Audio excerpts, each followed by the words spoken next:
wafdigii uu hogaaminayay wasiirka maaliyadda ee Itoobiya Mudane Axmed Shide ee socdaalka ku yimid magaalada Hargeysa ayaa dib ugu laabtay dalkooda maalinnimadii Khamiistii kadib markii ay habeen u hoydeen magaalada Hargeysa.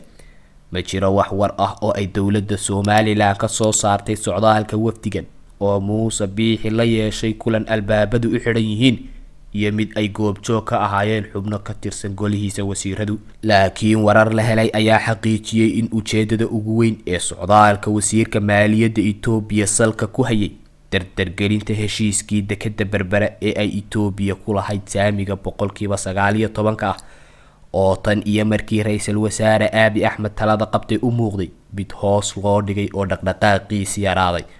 waxaa kaloo u socday iswaafajinta cashuuraha ganacsiga iyo jidka Berbera corridor.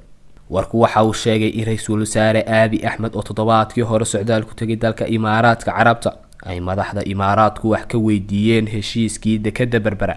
waxaana wararku sheegayaan in socdaalka wasiir Axmed Shide ahaa jawaabta socdaalkii uu Abiy Ahmed ku tagay dalka Imaaraadka Carabta. dhanka kale wasiir Axmed Shide iyo Muuse Biixi ayaa ka wada hadlay qorshaha uu Abiy Ahmed ku doonayay inuu madaxweynaha Soomaaliya Maxamed Cabdullaahi Farmaajo. wasiir Axmed Shide ayaa la sheegay inuu madaxweyne Biixi u sheegay in qorshaha Itoobiya ahaa niyad wanaag balse aanay uga jeedin cadaadis iyo in xaaladdu sii xumaato. waxaanuu sheegay inay arkeen dareenka ka dhashay qorshaha ra'iisul wasaare Abiy. waxaa wararku sheegayaan inuu halkaas ku istaagay fikirkii uu ra'iisul wasaare Abiy Ahmed watay ee uu ku doonayay inuu Farmaajo ku keeno magaalada Hargeysa. laakiin wali si rasmi ah looma xaqiijin karo in ra'iisul wasaare Abiy Ahmed hakiyay fikirkiisa iyo inuu sidaas ku laalay.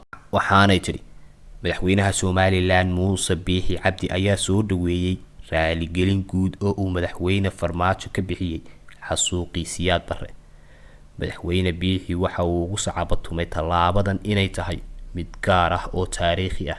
wasaaraddu waxay xaqiijisay kulankii Addis Ababa ku dhex maray labada madaxweyne waxaanay sheegtay in dhawaaqii madaxweyne Farmaajo uu raaligelinta ku bixiyay ay ka mid tahay tallaabooyinkii u dambeeyay ee loo arkay isfaham ay labada dhinac gaadheen.